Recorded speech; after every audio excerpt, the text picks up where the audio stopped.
তো দেখো সমস্ত জলকাদার রাস্তা, তো আমরা ঢুকছি ফরেস্টের ভেতরে জঙ্গলে।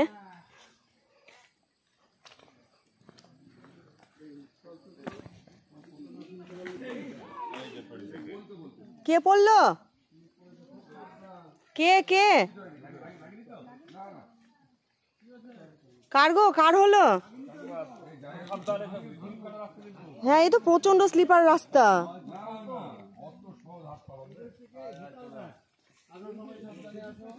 সবাই কিন্তু সাবধান, মানে ওই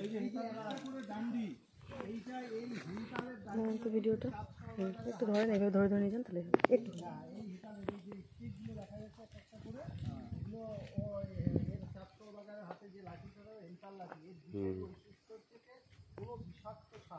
আপনার যদি ঘরে এতালের লাঠি থাকে, দেখবেন আগেকার দিদিমা ঠাকুমা বা এরা ওই কাঁচ বাজানোর জন্য এই লাঠিগুলো ব্যবহার করতো।